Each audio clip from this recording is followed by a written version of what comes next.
Yo people, welcome back to the YouTube channel. You already know what time it is. It's time for another video. Big up your damn selves in the building. Make sure you smash up the likes every single damn time and subscribe if you are new. Road to 100k continues. Chelsea at home to Barrow.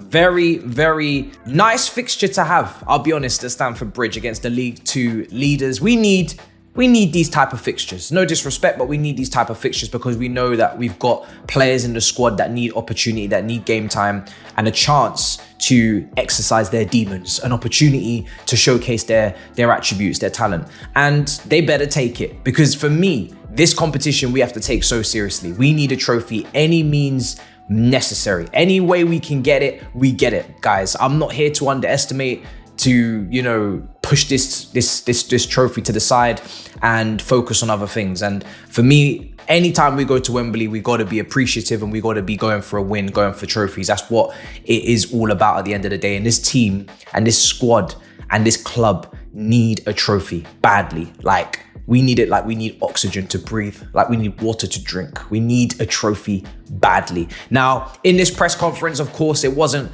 really too much to extract, too much to take, because it is a Carabao Cup game. But he did mention that Gusto is back and available. Lavia soon come, but too soon this game. I still don't expect to see Gusto in this game. I'm not going to do the whole tactical pad thing today because, again, tactics, I don't think we need to get into too much in this type of fixture, but I will go through the team that I'd like to see. And I wouldn't really want to see Gusto. I don't need to see Gusto in this game. We already have an issue and an injury to Reece James as it is. We can definitely save Gusto for the Premier League games. We've got 4 Premier League home games in a row, guys. Home now in this match to Barrow. Then we have Brighton. Then we have Ghent. And then I believe we have Nottingham Forest. We've got 4 home fixtures in a row. Fantastic opportunity to go on a run, to revive our home crowd, revive that relationship between our crowd and our team and our manager, and go on a run, put ourselves in a fantastic position in all competitions that we're in, obviously the group stage and the Conference League too, before we get to those really tricky games. And you know what I mean, the Liverpools, the Newcastles, etc. So, but Barrow, let's take care of Barrow first of all. What do I need to see in this game? Well, I think we've seen Sanchez in the Premier League now. We've seen him in back-to-back clean sheet fixtures. So I think it's an opportunity potentially for my yogurt man to get an opportunity from Villarreal, of course, to come into this game and to play and to hopefully showcase that he can challenge for the position. Right now, Sanchez is in good form. We haven't really heard much about his well-being and his fitness because obviously we know he picked up a knock on the previous international duty. So I'm just hoping that he's available. If he's not, then I guess it's a game for Bettinelli. But it should be a game where Sanchez can take a seat and relax at home to a League Two opposition. Right back, Achamepong. I need to see Achamepong. I think for me, the talent is there. He's got a presence about him as well. He's got a stature to him for a young man. And at that right side centre-back spot where we know we invert the left back, we know that the right-sided defender will tuck in at times. Fofana's played that role, Disasi's played that role. He's got the physical stature and the nature to play in that position and excel. Not be out of position and not be questioned, be excelling in that position. And he's played centre-back before in the academy as well, but he's also very good going forward. So I think he's almost the perfect profile for that position. Out of the players we have coming through, like, he's the one that you look at and think, yeah, this guy could absolutely smash it. He's got the height, he's got the physicality, he's got the pace. Like, I really need to see this. I'm praying. This is one of my big ticks for the game. One of my big green lights if Maresca can give this kid an opportunity at the right side centre-back position. In the middle of defence, I would leave it to Tosin. I don't think Tosin is like a nailed-on starter yet where he needs to be in and out the side. I also don't want to completely go over a whole new defensive back line. I would like to keep some continuity from the game against West Ham. And I think Tosin is a calm, mature head, composed, perfect player to put alongside an Achamepong if he starts. Perfect player to settle people down if need be, right? And then on the left, Badiashile, you know, let's see what he's got to bring to the table. Badiashile, left-footed centre-back, to give Chilwell that break. Fofana could definitely do with a break as well. I think he was kind of like hobbling off at the end of the West Ham game, people were saying. So let's give him his rest as well. And then at left back, Renato Vergra at left back. It just makes sense. He's the second choice. Whenever he's come in, he's shown a physicality, a passion to his game as well, an energy, a tempo. He gets the crowd up. And the reason why he's key is because this is the home game against Barrow in a Carabao Cup, where it may not be the most intense, most incredible, most unreal atmosphere that you'd get in a Champions League game. Him doing his slide tackles and doing all that and, you know, into the crowd is needed for this. It might just wake everybody up. And like I said, we need to set a bit of a precedent going forward in the home games. We need to set a tempo, we need to set some sort of standard, because our home form is obviously worrying, and it was worrying last year as well. And the players and the manager speaking about the atmosphere and whatnot. How can we improve it? How can we kick it to that level that it needs to be so we can be a fortress again? In the midfield, Dewsbury Hall has to come in. You know, Dewsbury Hall has to come in. The manager mentioned that he will probably start. The journalists were trying to absolutely eke it out of him. They were basically just feeding him the answer. And he was like, yes, he's most likely going to start in that double pivot. And yeah, I mean, listen, he's had a few niggles, knocks here and there. He's not expected to play regularly in the Premier League. We've got Enzo, we've got Caicedo. When Lavia comes back, all of these guys are more talented and higher up in the pecking order. So it's not a surprise that we're going to see him in these games, in the Conference League games, and if we have injuries. But this is a good confidence builder for him. I want to see him score a goal. If I could pick one of the players that I'd like to see get a goal in this game, he's one of those players. I would like to see Dewsbury Hall get his first goal for Chelsea. I don't know what his range is like, if he can hit something from distance, or if it's something that he's just running onto as a box crasher. Whatever you want, get your goal, go and celebrate with the home fans, feel like a Chelsea player. You know, welcome to the family kind of situation for him. Now, who do we play next to him? Because Enzo Caicedo, you'd rather not. Now, I would love to see Chukwuemeka, but I don't know if a balance of Chukwuemeka and Dewsbury Hall is quite right.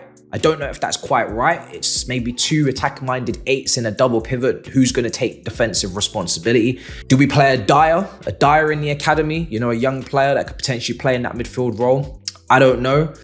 I feel like he will, and I'm going to make this as a prediction. I would love to have an Okechukwu for a day like this. This is perfect for him, right? But it feels like a situation where we're going to see Enzo one half, Caicedo the other. You know, 45 minutes apiece. Don't get injured. Don't go diving into anything crazy, but you will still play just to set the pace, set the tempo, dictate the game, control the game, so we don't have any sort of back and forth. We don't want to be sitting here like Anthony Joshua versus Dubois with Barrow giving us punches to the side of the face. There needs to be no drama. There needs to be no jeopardy, no controversy. It should be a very straightforward fixture for us. So I could see him doing 45 apiece just purely for the balance of the team, because I can't really put unless this is my outlandish option. Renato Vega goes into midfield, Dewsbury Hall next to him, and then Ben Chilwell, who I think has been confirmed to be in the squad for this game. Ben Chilwell starts at left back. You let me know in the comments, which one would you prefer? The midfield pairing that I gave you earlier, or Chilwell coming back into the team, Renato going into midfield next to Dewsbury Hall? You let me know, the two left footers together in the pivot. In the attack, left wing, what do we want to do? Because Mudryk could do with a game. I'm going to say Mudryk needs to start in this game. I'm going to say he does, and I think that's fair. I think he does need to start in this game. He needs to prove himself. Is this his last chance? Obviously it's not. He'll get a Conference League opportunity. But in terms of, we're starting to see quite clearly now that you are very low in the depth chart. Sancho starts on the weekend. Neto comes off the bench as the second choice left winger in that moment. I know Maresca kind of addressed it and he said, listen, I said that Mudryk's the option with Sancho. That doesn't mean now every single game it means Mudryk's always going to be the one that comes off for Sancho. We have versatile attackers for a reason. If I feel like Neto's better to go over there, and we knew this was the case, we mentioned this on All You Can Eat Chelsea, then obviously Neto comes in. So it's a question that kind of is asking for a trap. You know, you're trying to set a trap, but Maresca is no mouse and he will not nibble on that cheese. He will keep it stepping swiftly. Yeah, so listen, Mudryk needs to start this game. He needs to come in and have a man in a match. He needs to come in and get goals. He needs to come in and get assists. He needs to take people on. He needs to have a smooth first touch. He needs to show an inkling of some sort of dribbling capacity and ability. He needs to do everything and anything he can, crossing, whatever it is, to showcase to us that he is capable of, you know, leading, well, not even capable of even recuperating some money on that valuation. If he is to be definitely on his way out in the January transfer window after all those links. And some sort of murmurs circulating that he could be looking for a loan move to get some regular game time. We just to even have clubs coming in interested, we need you to have performances in these kind of games. So hopefully he can showcase something. In the 10, I would go Felix, rest Palmer. On the right, I would go Pedro Neto, leave Madueke out. And up front, it's a toss-up between Nkuku and Gu. What I would do is I would start Nkuku, let him get his goals, let him, take his chances and finish this game off. I want this game ideally done in the first half. I don't really want to be sitting here in the second half of the watch along, kind of nervous, nail biting, chats going off, everybody's, worried. Let's have this game wrapped up in the first half. Second half, then we can bring on Gu. Then we can bring on Dyer. Then we can bring on Tyreek George. Listen, I'm going to say it. I am not against starting Tyreek George at left wing ahead of Mudryk. The only reason why I'm not doing that is purely because Mudryk is still... We need something. We need something. If he doesn't show anything in this game, then I'm not even gonna fight for these fixtures anymore for him. But if he does something in this game, then at least he can take confidence into Conference League games, into more Carabao Cup games. If he doesn't play well in this game and Tyreek George comes on and plays well, meritocracy, I'm afraid. Meritocracy, so there's your opportunity once again, take it, because we need you to, really. So that would be my team, but you let me know if you'd make any tweaks, any changes, because like I said, there is Gu, there is Tyreek George, there is Dyer in the academy, central midfielder. There is other options, but I think Felix needs that start. Pedro Neto, the Portuguese connection and link up, let them have that. In Nkuku, I just want him to just shut this game down. Shut it down. Shut it down. And also, it's just nice to have our forwards getting goals as well. Get the confidence up, boosters, obviously off the back of the Bournemouth one.